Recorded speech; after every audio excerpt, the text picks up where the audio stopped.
Vamos caminhar um pouco mais no nosso estudo do livro de Atos, no capítulo 11. Capítulo 11 de Atos tem aí o esbocinho, Atos dos Apóstolos, 11, de 1 a 18. Nós vamos ler os versículos de novo, e aí vamos retomar o nosso estudo. Os irmãos já têm o esboço tripartido aí diante de vocês, exibido aí nas telas. Então, vou fazer a leitura na versão revista e atualizada, que é a versão que nós usamos aqui em nossa igreja. Então, se você quiser ter uma Bíblia com o texto que nós usamos aqui, o nome é Edição Revista e Atualizada da Sociedade Bíblica do Brasil. É o nome da edição que nós usamos aqui. Geralmente eles chamam de ARA, Almeida Revista e Atualizada da Sociedade Bíblica do Brasil. É a que nós usamos aqui em nossa igreja. Não é que as outras estão erradas, não é isso. É que nós padronizamos porque esse texto é um texto bom. Então veja aí, Atos dos Apóstolos 11, de 1 a 18. Fala assim: chegou ao conhecimento dos apóstolos e dos irmãos que estavam na Judéia, que também os gentios haviam recebido a palavra de Deus. Quando Pedro subiu a Jerusalém, os que eram da circuncisão o arguíram, dizendo: entraste em casa de homens incircuncisos e comeste com eles. Então Pedro passou a fazer-lhes uma exposição por ordem, dizendo: eu estava na cidade de Jope, orando, e, num êxtase, tive uma visão em que observei descer um objeto como se fosse um grande lençol baixado do céu pelas quatro pontas e vindo até perto de mim. E fitando para dentro dele os olhos, vi quadrúpedes da terra, feras, répteis e aves do céu. Ouvi também uma voz que me dizia: levanta-te, Pedro, mata e come. Ao que eu respondi: de modo nenhum, Senhor, porque jamais entrou em minha boca qualquer coisa comum ou imunda. Segunda vez falou a voz do céu: ao que Deus purificou, não consideres comum. Isto sucedeu por 3 vezes, e de novo tudo se recolheu para o céu. E eis que na mesma hora pararam junto da casa em que estávamos 3 homens enviados de Cesareia para se encontrarem comigo. Então o Espírito me disse que eu fosse com eles, sem hesitar. Foram comigo também estes 6 irmãos, e entramos na casa daquele homem. E ele nos contou como vira o anjo em pé em sua casa e que lhe dissera: envia a Jope e manda chamar Simão por sobrenome Pedro, o qual te dirá palavras mediante as quais serás salvo, tu e toda a tua casa. Quando, porém, comecei a falar, caiu o Espírito Santo sobre eles, como também sobre nós no princípio. Então me lembrei da palavra do Senhor quando disse: João, na verdade, batizou com água, mas vós sereis batizados com o Espírito Santo. Pois, se Deus lhes concedeu o mesmo dom que a nós nos outorgou quando cremos no Senhor Jesus, quem era eu para que pudesse resistir a Deus? E ouvindo eles estas coisas, apaziguaram-se e glorificaram a Deus, dizendo: logo também aos gentios foi por Deus concedido o arrependimento para a vida. Ok, irmãos, aí está o texto. Então, na semana passada, nós dividimos o texto, fizemos uma introdução, né? Explicando a razão de ser do texto aqui, e fizemos esse esboço, com 3 itens. A falta de conhecimento mantém enérgicos os escrúpulos severos. Estamos estudando isso ainda, os versículos 1 a 3. Vimos só o versículo 1, nós não vimos os outros versículos ainda. Aí o segundo ponto, a instrução paciente, é o que nós veremos na parte maior, 4 a 17, é o melhor remédio contra os escrúpulos severos.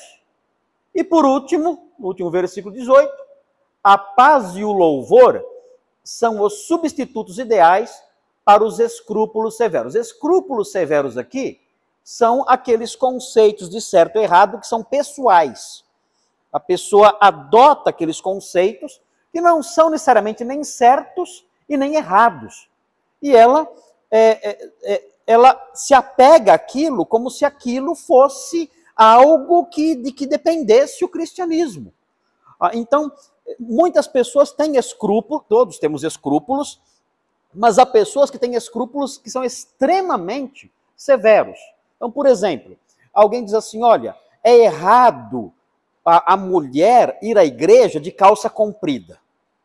Isso. Não existe nenhum conteúdo moral nisso. Não existe proibição nenhuma em relação a isso. Mas a pessoa, ela se apega a essa crença por uma questão de tradição. Ela cresceu num contexto em que isso era proibido, numa denominação em que isso era proibido, e se apega a isso. E a Bíblia ensina a lidar com essas pessoas. Elas não fazem isso por maldade, por ódio, nada disso. Elas desenvolveram isso ao longo de sua vida. O que aconteceu no passado? No passado, o movimento hippie, década de 60 e 70, o movimento hippie, ele tinha algumas marcas. Qual era uma das marcas? Os homens usavam barba, os jovens eram todos barbudos. E as moças? As moças todas usavam calça comprida. Então os pastores na época, para que não houvesse uma identificação com esse grupo, os pastores na época, eu era criança nessa época, os pastores diziam, olha, moços, não deixem a barba crescer. Pastor, então, de barba, nem pensar. Nossa, seria queimado vivo na época. Não pode haver identificação. E moças, não usem calça comprida, especialmente aqui na igreja, porque isso cria uma identificação com essas pessoas. E nós não temos nada que ver com esse movimento. Esse movimento só prega drogas, só prega amor livre, só o que não presta. Então nós não queremos nos identificar, não queremos que os nossos homens, nossas mulheres, nossos moços e moças se identifiquem com essa gente. Então ensinaram isso. O que aconteceu? O movimento hippie passou. Mas alguns pastores continuaram. Homem não pode usar barba. Mulher não pode usar calça comprida. Não, isso teve seu valor. Isso foi necessário um dia. Realmente, na época, isso era necessário. Não por ser certo ou errado, mas para que não houvesse identificação com essa gente. Tá certo. Mas agora, esse movimento desapareceu. Não existe mais. Então não temos mais essa preocupação. Esqueça isso aí. Agora, quer ter barba? Pode ter barba. Deixa crescer. Olha que bonito. Não é? Bonito. É lindo. É lindo. É lindo. O Robson já, né, mais fraco um pouco, mas o Santo Agostinho falava que Deus colocou barba no homem como não é necessário, barba não serve para nada, barba não tem utilidade nenhuma, é diferente de sobrancelha, de cílios, que são úteis para nós em vários aspectos, mas a barba, Agostinho falava, não serve para nada. A única razão da barba no homem é ornamental, só isso. Barba só serve para ornamentação. Por isso os homens barbudos são muito mais bonitos do que os que não têm nada no rosto. Porque Deus colocou para enfeitar, é para enfeite. Não tem problema nenhum, deixa o enfeite aí, tá ótimo. E a calça, que diferença faz a mulher usar uma calça comprida ou não? Bobagem isso. Na época isso era necessário. Mas esses escrúpulos ficaram em algumas pessoas. E nós temos que lidar com isso, muitas vezes. Aqui o que nós temos aqui nesse texto são escrúpulos.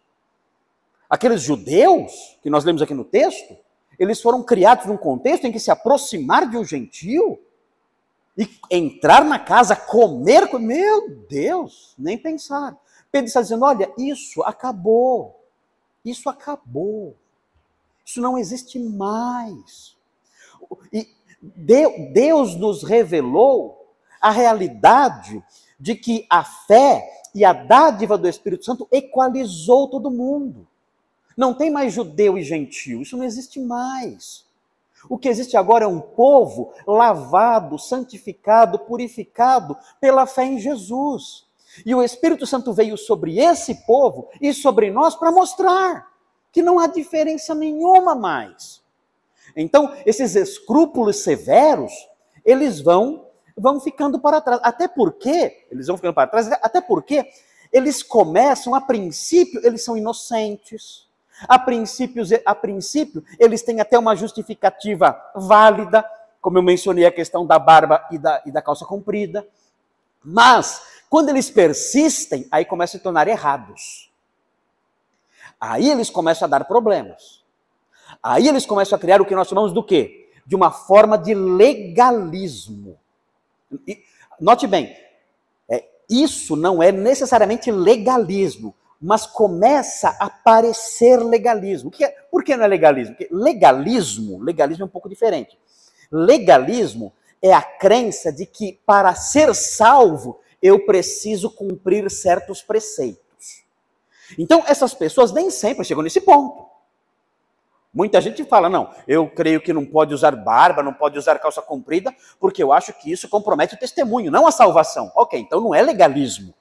Não é legalismo. São escrúpulos severos, mas não chega a ser legalismo. O legalismo é a visão de que se você deixar a barba crescer, você não vai para o céu. Aí muda, aí é legalismo. Aí cai em outra esfera. Aí cai na esfera da heresia aberta. Se a mulher colocar calça comprida, não vai para o céu. Então a salvação é pela roupa. Meu Deus, isso é um erro crasso. Aí não é mais escrúpulo severo. Aí é outro nível de problema. Aí é um problema muito mais grave. Aí é a rejeição da cruz. Aí cai em seita. Então, esse é o perigo do escrúpulo severo se ele não for corrigido. Ele pode, aos pouquinhos, virar isso. Nós temos isso hoje em dia.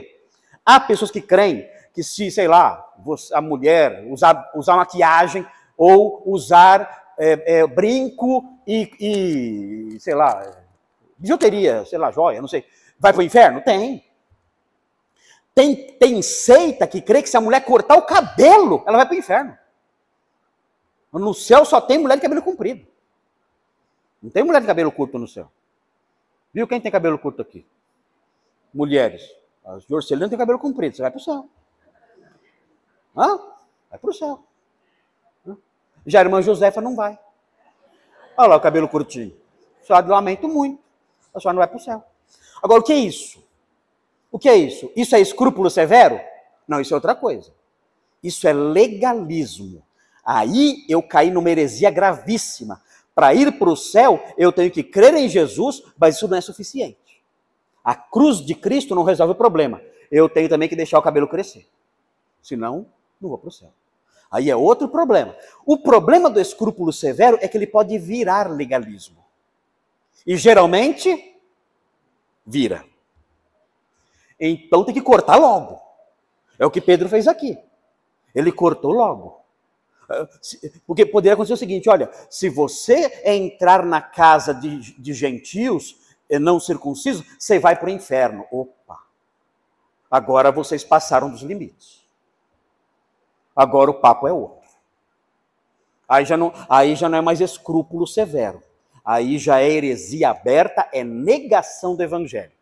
É por isso que quando você vê Romanos 14, Paulo falando, um faz diferença entre dia e dia, o outro julga igual todos os dias, um considera iguais todos os alimentos, outro considera que só pode comer legumes. Olha, cada um faça o que acha melhor, sem problema nenhum, mas ninguém condene o outro. Quando ele fala isso, ele é bem indulgente, por quê? Porque até aquele momento, aquelas coisas eram apenas escrúpulos. Mas quando em Colossos começaram a atribuir a essas coisas valor salvífico, aí ele falou assim, olha, isso aí não. Isso aí não. Não aceitem isso de jeito nenhum. Em Romanos, no ano 57, em Roma, o problema era de escrúpulos. Em Colossos, esse negócio de comida e bebida não era escrúpulos. Era norma para ir para o céu. Aí, então, escrevendo aos Romanos, Paulo é bem light, bem compreensivo, sem problema nenhum. Ele corrige, explica, fala, que tem que ter paciência, como Pedro teve aqui. Agora, em Colossos, não. No ano 62, 5 anos depois, em Colossos, isso aí tinha virado outra coisa. Aí, estavam dizendo, olha, se vocês comerem tal tipo de alimento, e não guardarem certos dias, vocês vão para o inferno. Aí mudou tudo. Aí Paulo falou, não, isso aí já é uma seita. Isso aí já não dá para aguentar. Isso aí não. Aí Paulo condenou isso aí. Na Galácia a mesma coisa. Na Galácia mesmo, ele falou, não, isso aí não. Isso aí já é a negação do evangelho. Aí basta, chega. Então, essa é a diferença entre as duas coisas. Aqui, Pedro vai estar lidando com esses escrúpulos severos. Vai corrigi-los e parece que vai dar certo. Pelo menos por um tempo. Porque na sequência do livro de Atos, o problema volta. Tá bom? Entenderam isso? A diferença? Quem não entendeu? Levanta a mão. Todos entenderam? Ok. Uma vez, olha só o que fizeram comigo uma vez. Eu não acreditei. Ligaram para mim, a pessoa me conhecia pessoalmente. Eu tinha me visto já. Ligou para mim, pastor Marcos, o senhor pode pregar na minha igreja? Ah, depende. Quando que é? Ah, tal dia, tal. E eu comecei a conversar com a pessoa sobre isso. E a pessoa me enrolou no telefone mó tempão. Mó tempão. E ali falando que o tema, tal. Aí eu falei que dava sim para ir, olhei no calendário, olha, posso sim. Aí sabe o que a pessoa falou para mim? Olha só a má fé. Vejam a maldade, a safadeza. Falou assim para mim, eu queria fazer uma pergunta para o senhor para terminar antes de oficializar o convite. Já me conhecia, ela tinha me visto já. Falou assim, o senhor usa barba? Eu uso. Ah, então eu não posso te convidar. Não é um safado? Fala para mim. Não é um safado, um sem vergonha? É um safado, um sem vergonha.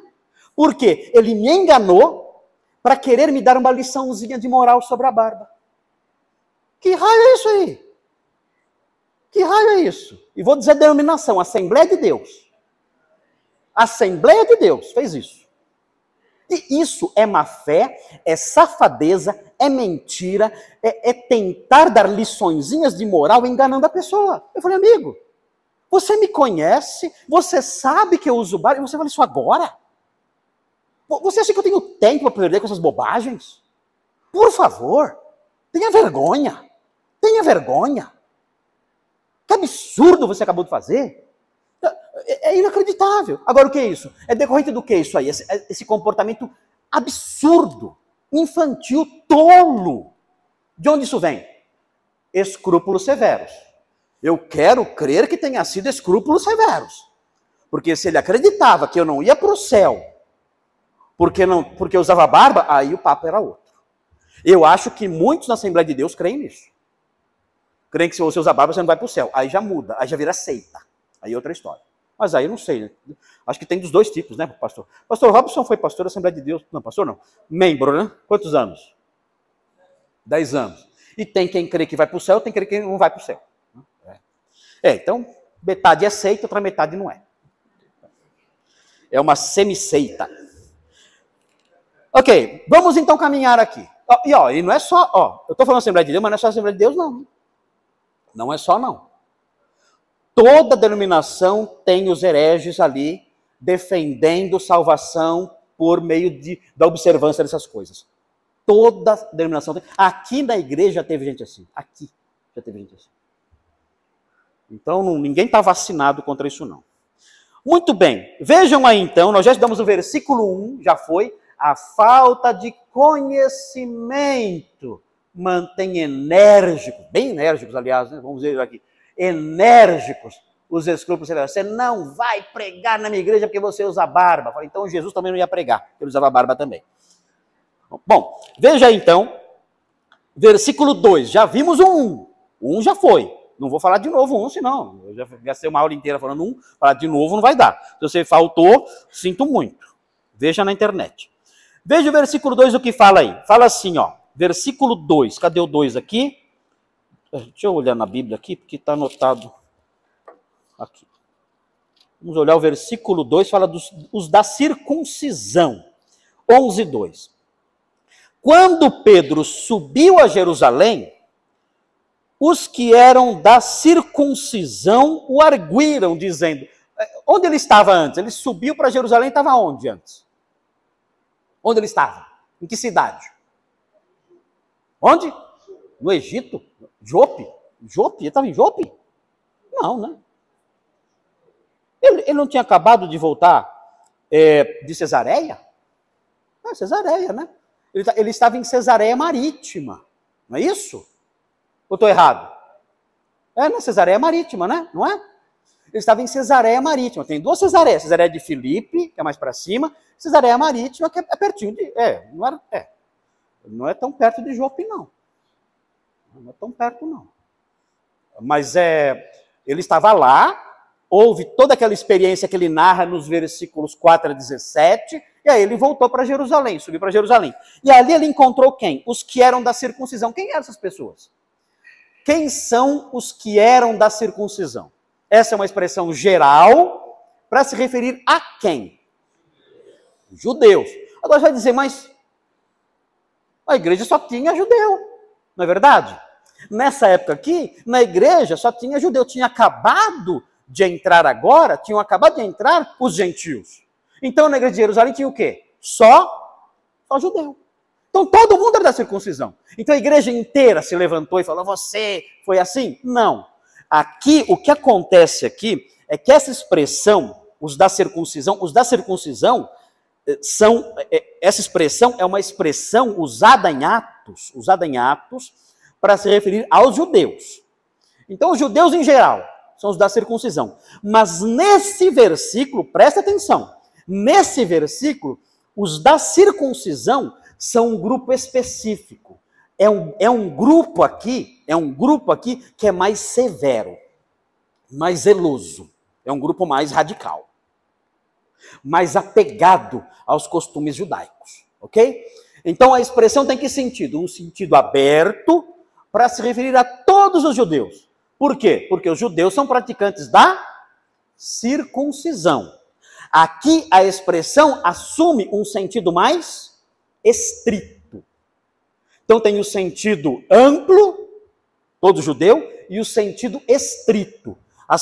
Os judeus mais radicais, mais zelosos, mais apegados aos costumes judaicos. Aqui é esse grupo aqui. Ok? Agora note bem. Esses judeus mais severos, deixa eu perguntar, vocês acham que Pedro tinha pensado como eles? Sim ou não? Como é que vocês sabem?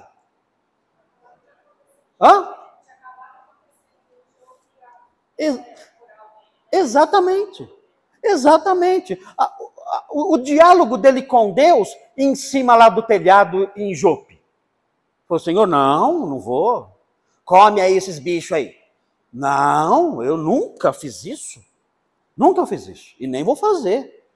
Deus falou de novo. Eu falei, não estou fora. Isso aí, jamais. Estou falando, come isso aí. Não.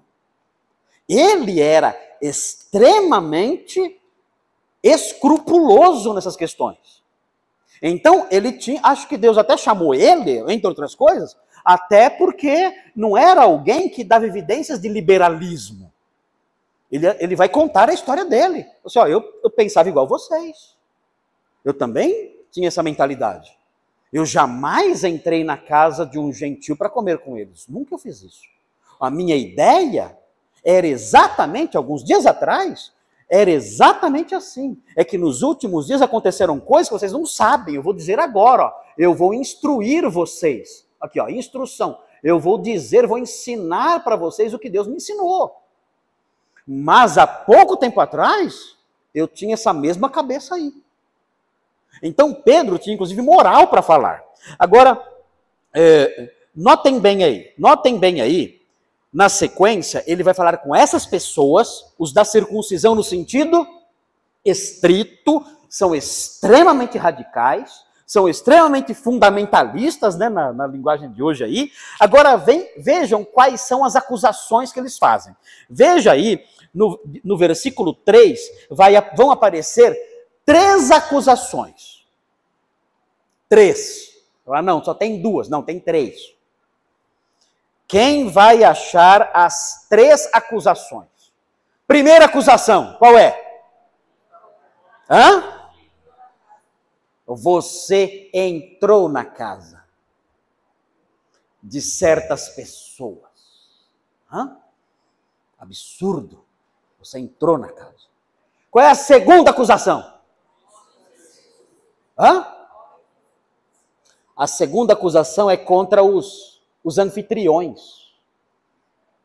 Qual é a acusação contra os anfitriões? Hã?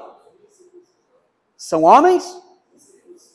São homens incircuncisos. É a segunda acusação. Ele acusa o hóspede e acusa os anfitriões. Você entrou na casa de, Deus me perdoe falar essa palavra, incircuncisos. Parou aí a acusação? Vamos continuar a acusação? Você, eu choro só de pensar.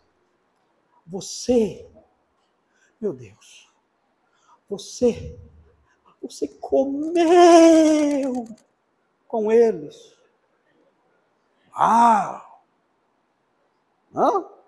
Quase tiveram, a pressão até subiu, né? A pressão subiu. Se medisse lá, dava 18 por 12, né? A pressão. Os 3 pecados aqui, né? Olha os 3 pecados. Pecadões gigantescos. Você, e é apóstolo, hein? Vou falar para você, hein? Eu sei que apóstolo no futuro vai ser safado, mas agora, eu sei que no século XXI vai estar assim de apóstolo tudo safado, mas agora, no século I, você, um apóstolo de verdade, meu Deus, meu Deus, meu Deus. Agora, note bem, o que Pedro fez na casa deles? Pedro entrou na casa, comeu com eles, o que mais ele fez? Pregou para eles, o que mais ele fez? O que mais ele fez? Ele batizou todos eles. Agora, o que é curioso é o seguinte, eles acusam Pedro porque Pedro entrou na casa deles, comeu com eles, mas não acusam Pedro de ter batizado eles. Desculpe a construção, é só para combinar. Ele entrou na casa deles, comeu com eles e batizou eles. Mas eles não acusam Pedro de ter batizado eles. Só de ter entrado na casa deles e ter comido com eles. Agora, o que é pior? O que seria pior? Eu entrar na casa de pessoas que não são meus irmãos, eu comer na casa de pessoas que não são meus irmãos, ou eu batizar pessoas que não são meus irmãos? O que seria pior? Batizar pessoas que não são meus irmãos. Mas isso, eles não ligam. Não falam nada sobre isso. Sabe por quê? Porque tem um ditado que fala assim, vocês engolem um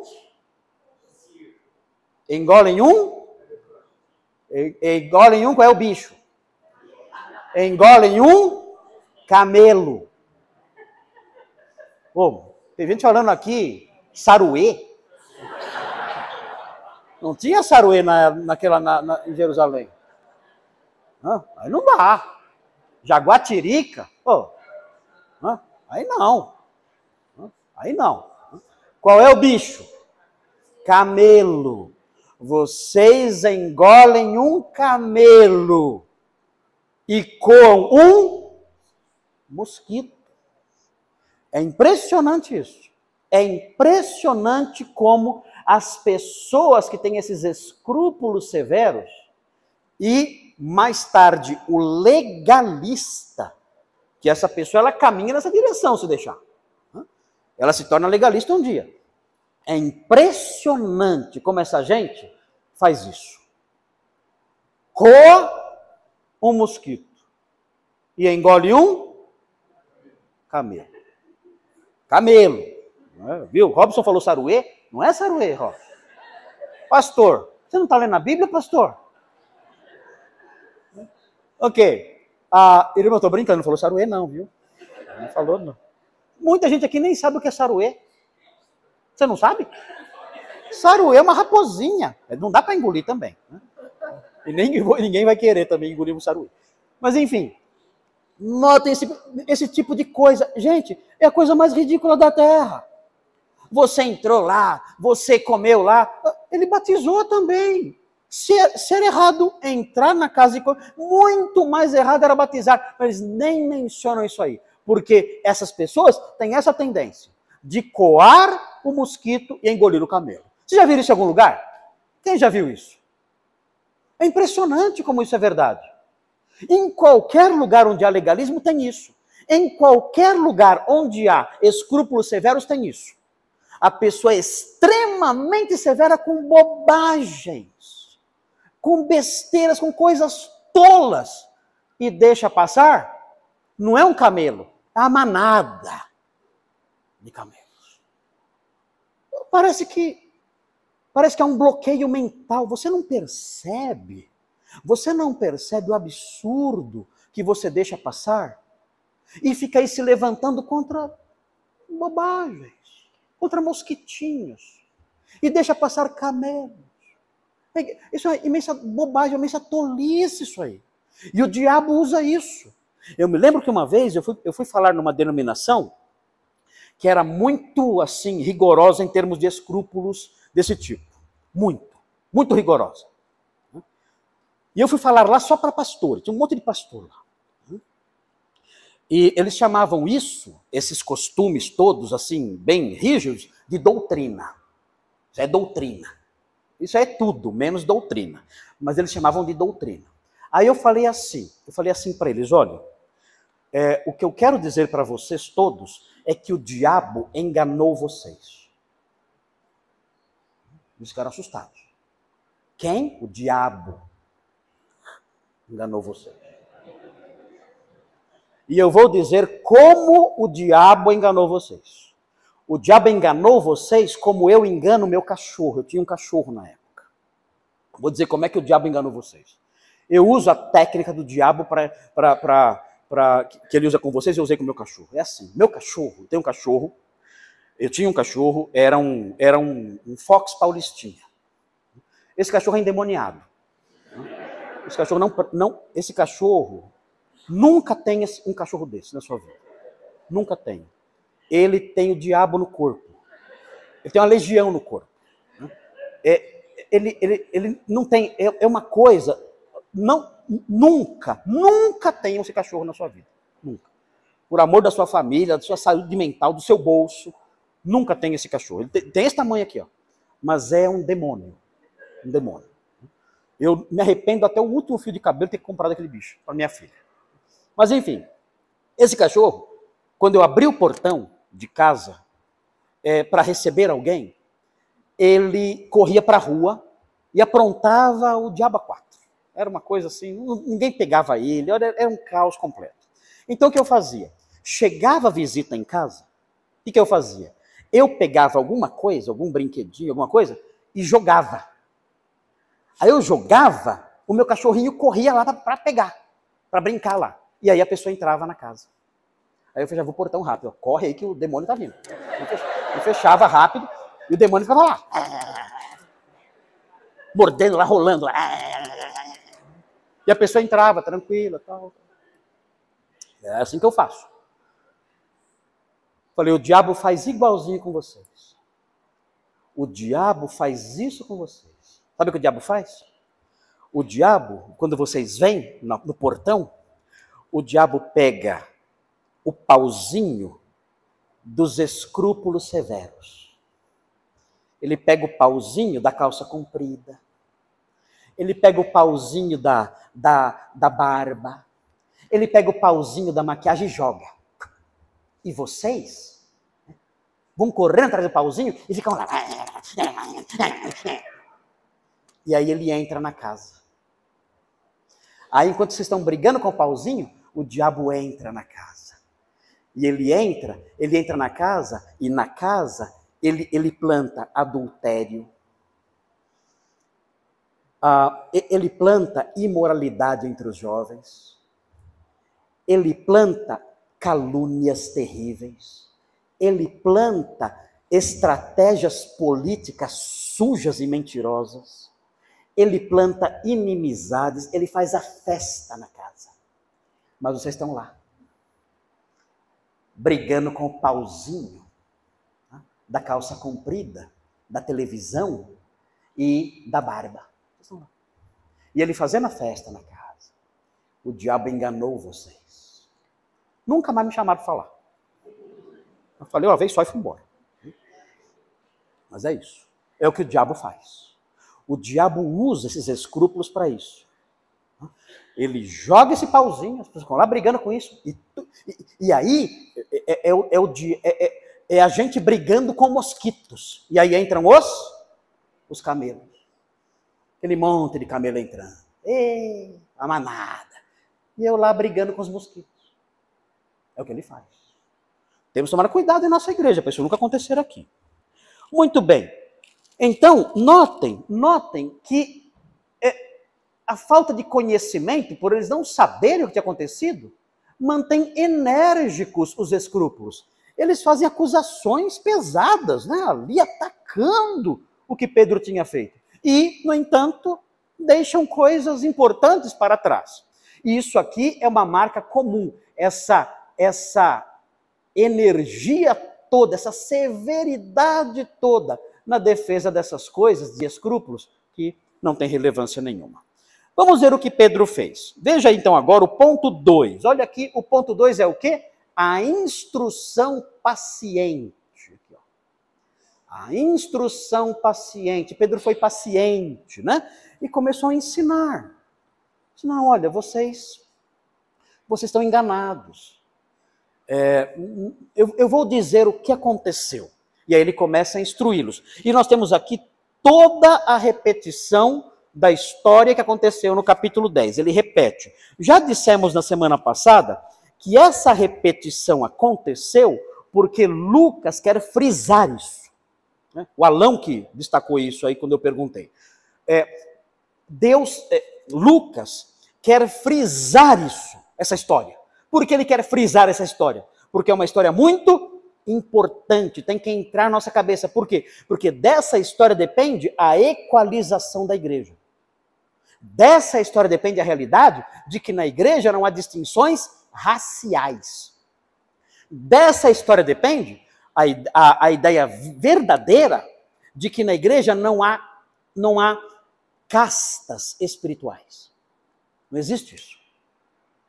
Não há na igreja castas espirituais. Olha, estes aqui são os judeus batizados pelo Espírito Santo. Esses aqui, abaixo deles, não são batizados pelo Espírito Santo, estão abaixo deles. Não existe isso. Na igreja não existem castas espirituais. Os batizados, os não batizados pelo Espírito Santo, não existe. Isso aí existia no gnosticismo das seitas, existia. Nas seitas era assim, olha como era nas seitas. Você podia participar das seitas, mas tinha castas diferentes. Você podia participar da seita sendo um ílico. O que é um ílico? Um ílico é alguém meramente terreno. Só tem percepção de coisas materiais, só. E só vive para o que é material. A cabeça dele é essa. Não tem percepção nenhuma de nada espiritual. Esse é o ílico. Num segundo plano, na cabeça dos gnósticos, existiam os psíquicos. Os psíquicos eram pessoas que tinham alguma noção de espiritualidade. Alguma noção. Eles eram religiosos, liam a Bíblia, faziam oração, eles eram os psíquicos. Mas no topo havia os pneumáticos. Esses eram outro nível. Esses tinham a percepção espiritual que nem... Nossa, eram ali os reis da cocada preta. Lá. Eles eram os pneumáticos. Então tinha o pneumático no topo,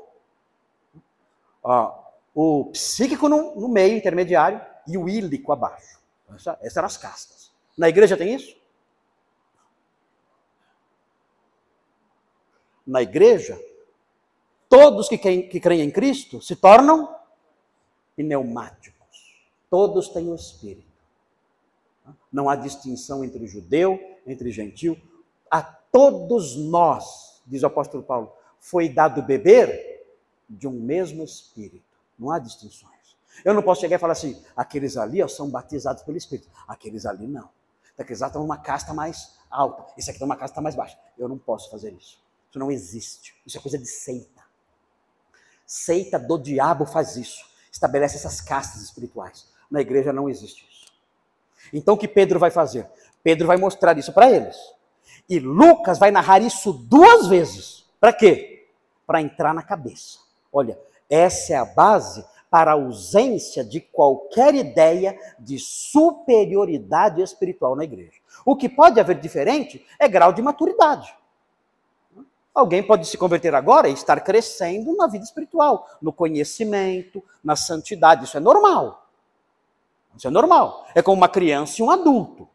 Isso não é a criança não é doente. Ela é pequena porque ela é criança, não é doente. Não é um defeito ser criança.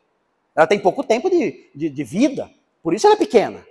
Mas não há problema nenhum nisso, nenhum. Haverá problema se ela parar de crescer. É diferente. Mas ser criança não é problema. Faz parte do processo na vida cristã. Ser uma criança espiritual faz parte. Eu vou me converter, não posso já ser maduro espiritualmente do dia para a noite. Então isso existe. Agora eu não posso dizer o seguinte, olha, a criança é menos humano do que o adulto. Aí não. Como a criança é menos humano que o adulto? Ela é tão humana quanto o adulto. Não há distinção nenhuma em termos de humanidade. Da mesma forma, na vida cristã, na igreja é assim.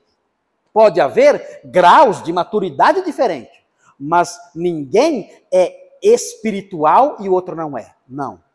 Todos que creem em Cristo recebem o mesmo Espírito e são equalizados. E Lucas realça isso repetindo a história. Muito bem. Veja aí então, observe aí agora vocês vão olhar e vocês vão achar. Veja aí.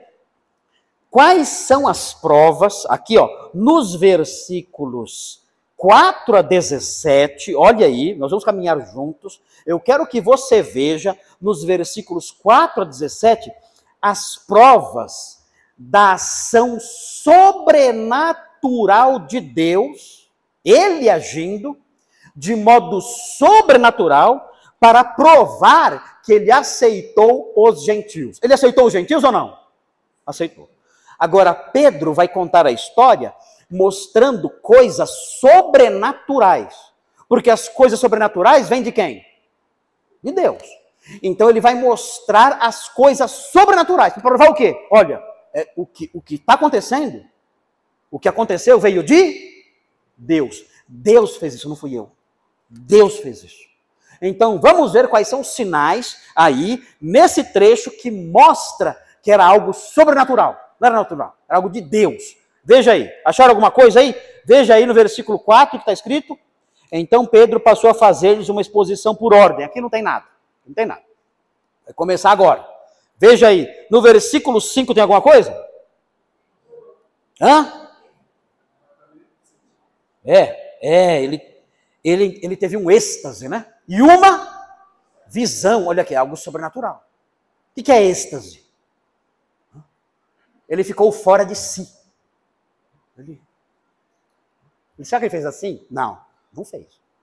Só ficou fora de... Ele passou a ter uma experiência numa outra dimensão. É curioso isso aqui. Isso aqui não é sempre que acontece, né? Paulo passou por isso também. Ele foi arrebatado até o 3º céu. Eu não sei se no corpo ou fora do corpo, eu não sei. Mas aconteceu isso com Pedro aqui. Veio um êxtase sobre ele. E ele passou a ter essa visão. Ou seja, ele está mostrando que a coisa é sobrenatural. Veja aí, o versículo 5 fala também que isso aconteceu quando? Enquanto ele orava. Ou seja, ele está mostrando, olha, Deus está agindo aqui, eu estava orando. E enquanto eu orava, me sobreveio esse êxtase. Aí os judeus começaram já, né? Esse negócio aí parece que é de Deus, hein? Estava orando, veio o êxtase. Prossiga, Pedro. Conte a sua história. Ele continua. Veja aí. Vamos ver se tem mais coisa aqui. Olha o 6. E fitando para dentro dele os olhos, vi quadrúpedes da terra. Isso aqui ainda é a visão, né? Olha o 7. Tem alguma coisa no 7? Sobrenatural? Uma voz. Ó, isso, uma voz veio da onde? Veio do céu, né? Aqui não fala que veio do céu, mas tem algum lugar que fala que veio do céu. Tem, no 9 fala que é do céu. Tá vendo aí no 9? No 9 a voz veio da onde? Do céu, né? Do céu. Olha aí. Levanta-te, Pedro, mata e come. Ele está mostrando tudo o que aconteceu foi algo realizado por Deus. A voz veio do céu. Veja aí na sequência, veja aí versículo 9, olha o 9, segunda vez falou a voz do céu. Olha o que diz, ao que Deus purificou. Toda experiência é sobrenatural. E continua a história, vai acabar, né? Vai acabar esse êxtase aí. Veja aí, versículo 10, tem alguma coisa? Isso sucedeu por 3 vezes, e de novo tudo se recolheu para o... Ou seja, tudo vinha da onde? Do céu. Ele está dizendo, olha a prova de que Deus está por trás disso. Vejam a prova de que Deus está por trás disso. A coisa toda foi sobrenatural. E ele continua o relato. Qual é o objetivo? Mostrar que Deus havia aprovado a recepção dos gentios. Esse é o objetivo. Olha, a recepção dos gentios não foi algo meu, iniciativa minha. Deus aprovou isso e a história que eu vou contar vai mostrar Deus agindo. Veja aí agora, na sequência, o que vem depois. Tem mais coisa aí? Sobrenatural? E o que tem aí? Tem alguma coisa no 11? Eles chegaram, né? Aqui, eles chegaram. Aqui não tem nada de sobrenatural, alguém batendo na sua porta. Mas vai ter algo de sobrenatural quando a gente descobre por que eles estavam lá. Que vem depois na sequência, não é isso? Agora, alguém bater na sua porta não é sobrenatural. Não é. Mas Pedro vai mostrar o que havia de sobrenatural nisso quando ele der sequência à história. Veja aí agora o versículo 12. Tem algo sobrenatural no 12? O que tem aí? O Espírito me disse. Sobrenatural. Pois não.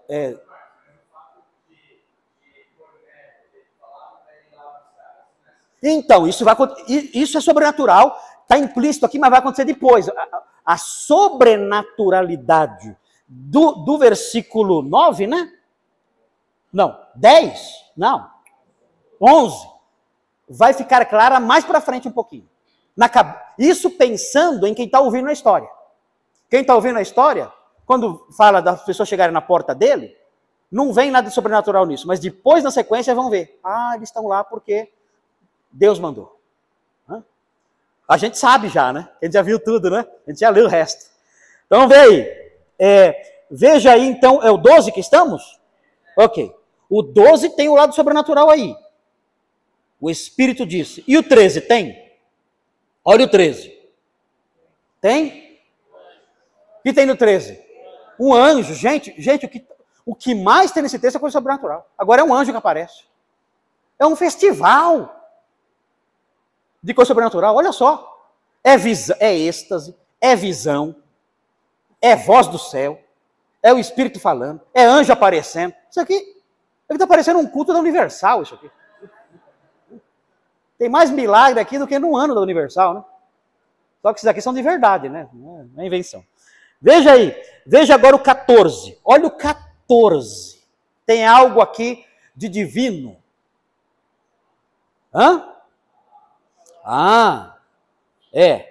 O texto aqui fala, serás salvo. Existe aqui algo ligado à origem divina. Quem pode salvar? Somente Deus. Uma criatura pode salvar? Não pode. A criatura não pode salvar. Aliás, esse é um dos maiores argumentos que foi usado no passado para defender a divindade de Jesus. Já falei para vocês aqui de Atanásio de Alexandria, não falei para vocês? Já falei sobre ele? Já, né? Falei, pastor Nicolas? É assim, Atanásio de Alexandria foi um bispo do norte do Egito. Ele é conhecido na história como o anão negro, porque ele era baixinho e de pele escura. Foi o maior teólogo do século IV. Não houve um teólogo como Atanásio de Alexandria no século IV. Não houve. Superou todos os demais. Atanásio de Alexandria defendia a divindade de Cristo contra os teólogos arianos. Porque Ário de Alexandria dizia que Jesus não era Deus. Jesus tinha sido criado. Ário era uma espécie de testemunha de Jeová do século terceiro e quarto. Uma testemunha de Jeová. Jesus foi criado por Deus. Então, o que Atanásio disse? Atanásio disse o seguinte, olha, se Jesus é uma criatura de Deus, então ele não pode salvar ninguém. Porque uma criatura não pode dar vida eterna para outra. Uma criatura não pode salvar outra. Não existe essa possibilidade. Como uma criatura, um anjo, por mais santa que seja essa criatura, como uma criatura vai poder salvar uma outra criatura? Dar vida eterna? Não tem cabimento isso. Se nós dissermos que Jesus foi criado por Deus, então ele é uma criatura, e criatura não salva criatura. Só Deus salva. Só Deus salva. E esse argumento de Atanásio foi tão forte, além de um outro que ele usou, esse argumento foi tão forte que a ortodoxia ensinada na época prevaleceu, por causa da força da argumentação de Atanásio de Alexandria, conhecido hoje como Santo Atanásio. Ele defendeu a divindade de Cristo usando, entre outros, esse argumento. E é um argumento válido. E aqui nós vimos isso. Quando o texto fala assim, olha, será salvo, automaticamente está implícito aqui a ação de Deus, porque só Deus pode salvar. Parênteses. Maria é criador ou criatura? Maria. Maria é criatura ou criadora? Criatura. Ela pode salvar alguém? Não. Por quê? Porque ela é criatura. Criatura. A gente tem que ter raiva dela? Não. Nós temos que pedir para ela salvar a gente? Não. Eu posso chamar ela de corredentora? Não. Posso chamar ela de feia? Não. Posso xingar ela? Não. Posso ter raiva dela? Não. Mas posso chamar ela de corredentora? Não. Isso não é desrespeitar. Isso não é desrespeitar ninguém. Isso é simplesmente reconhecer a realidade de cada um. Maria não pode nos salvar, o apóstolo Paulo não pode nos salvar, o arcanjo Miguel não pode nos salvar, Gabriel não pode nos salvar. Nenhuma criatura pode nos salvar, nenhuma.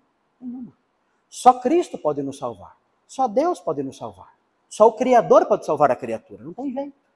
Isso não é desrespeitar ninguém. É só reconhecer essa realidade teológica básica que o próprio Santo Atanásio proclamou e estabeleceu a ortodoxia no século IV por causa de um argumento forte como esse. Imbatível esse argumento. É imbatível. Se eu quiser salvar eternamente as minhas filhas, eu consigo?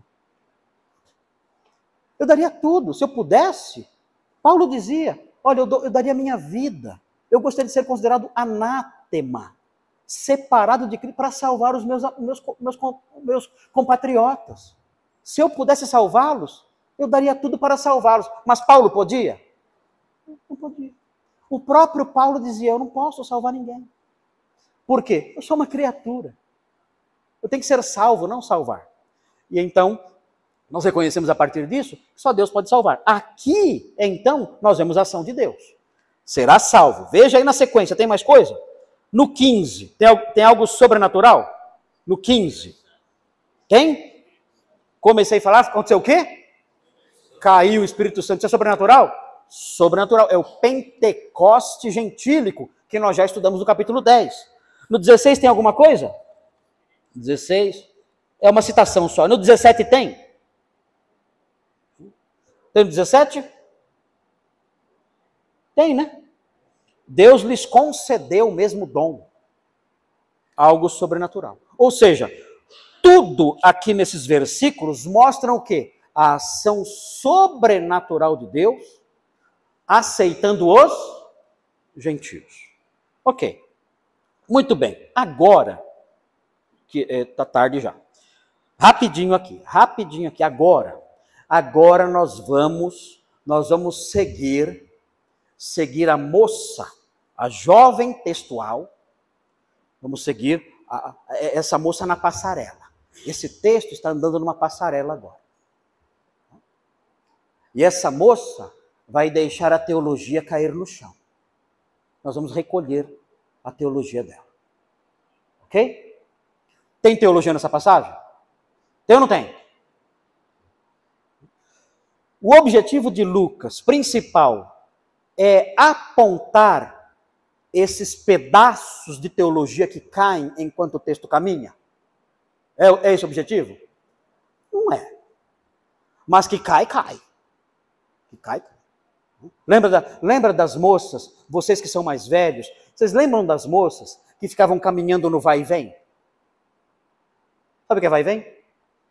É assim, antigamente, os moços e as moças do interior, especial aqui em São Paulo também, eles iam na cidade, no centro da cidade, e os moços ficavam encostados no muro, parados. E as moças ficavam indo e vindo. E os moços olhando as moças. Aí o que a moça fazia? Ela jogava um lenço no chão. Quando ela via um moço bonito, né? Ela então jogava um lenço no chão. Se o moço achava a moça bonita, o que ele fazia? O seu lenço caiu. Ah, você mora aqui? Ah, tem aqui seu lenço. Se a moça era feia, ele pisava no lenço, tudo bem. Não vi nada, né? Não viu o lenço. Era assim, né? Essa época da inocência, né? É bonito, né? Isso aí, né? A minha mãe ia no vai e vem. Meu pai ali, né? Só urubu servando, né? Era normal na época isso aí. Na época era normal, era bonito isso aí, né? Hoje em dia, hoje em dia, meu Deus, hoje em dia virou um caos completo. Se o moço chegar perto da moça, vai ser processado. Quem mandou você pegar meu lenço? Você acha que eu não tenho capacidade de pegar meu lenço? Você é machista?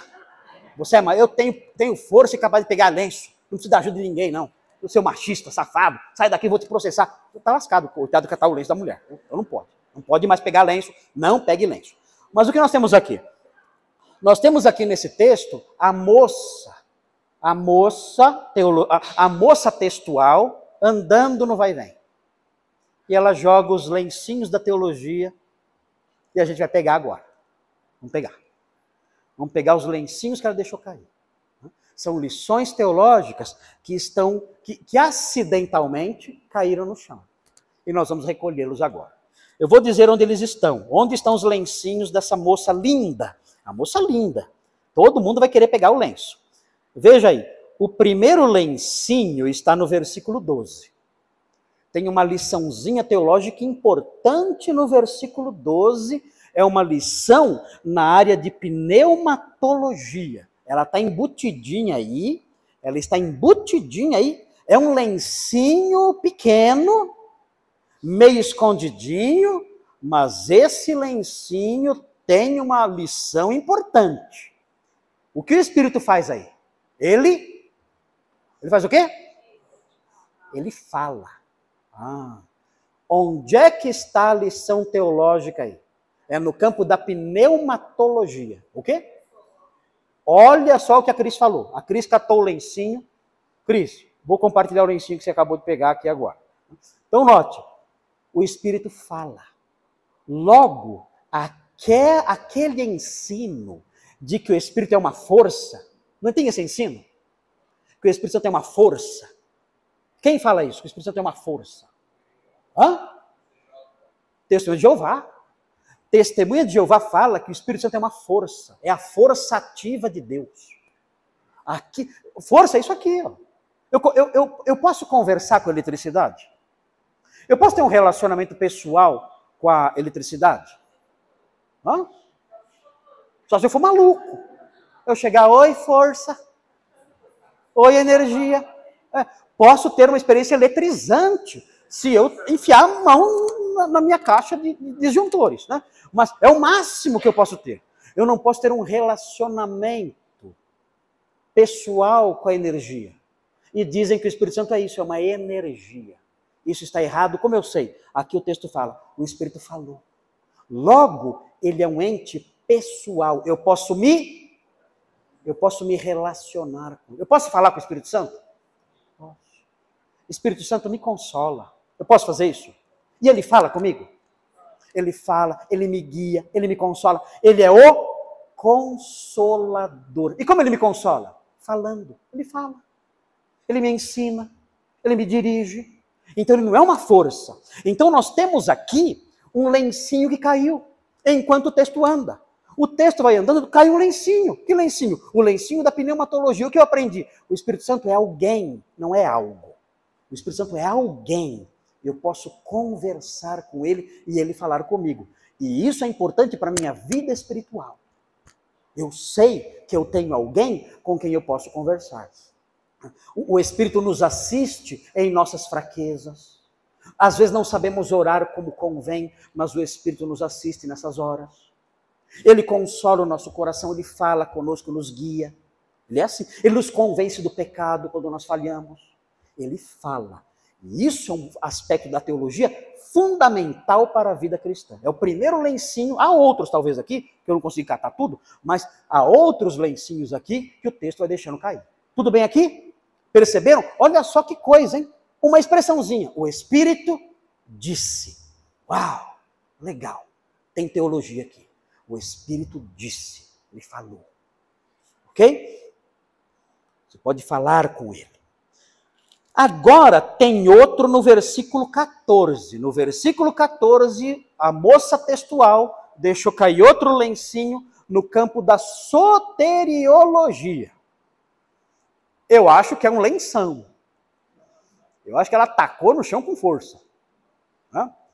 Tem uma lição na soteriologia aqui no 14. Qual é? Dá para ver aí? A salvação vem como? Por meio de palavras. Opa! Que lenção, hein? Esse aqui é show. Eu aprendo aqui algo importante. O qual te dirá palavras mediante as quais serás salvo. Ou seja, o instrumento de Deus para salvar o que é? Como é que alguém pode ser salvo? Desde que a pessoa ouça o quê? Palavras. Que palavras? Ô vaso, Deus é contigo. É isso? Não. Eu não salvo ninguém. Isso é bobagem. Ô terra, ô manto. Sai macumbeiro. É macumbeiro. Você é macumbeiro gospel. Eu não sai para nada, gente. Que palavras são? Palavras do Evangelho. Pedro chegou lá e falou, olha, ele apresentou Jesus para as pessoas. Palavras. E por meio disso, eles creram. A fé vem pelo ouvir. E ouvir da palavra de Deus. Então isso é fundamental. Como alguém será salvo? Se ver milagres. Deus pode até usar um milagre. Mas o milagre sozinho não vai salvar? Ninguém. E se nós fizermos um culto, sei lá, um culto funk? Aí, pastor Robson, o que você acha? Porque eu não sei dançar funk. Como é que dança funk? Eu não sei. Não? Não sei. Não sei.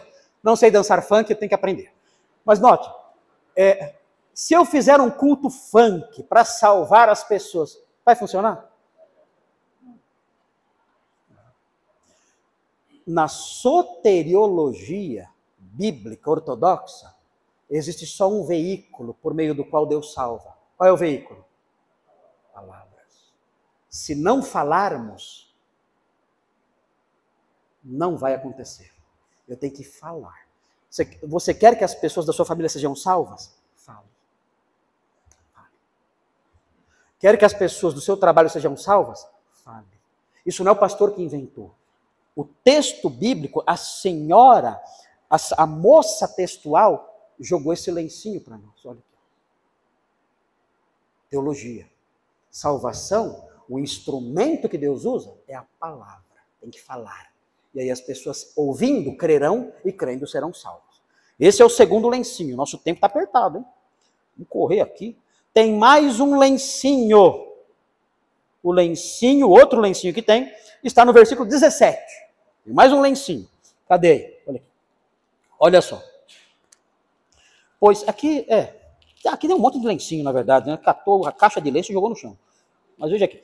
Pois se Deus lhes concedeu o mesmo dom que a nós, nos outorgou, aqui tem a origem do dom do Espírito Santo, que é o próprio Deus, quando cremos no Senhor, quem era eu para que pudesse resistir a Deus? Aqui, o lencinho que eu quero pegar aqui, é o lencinho da eclesiologia.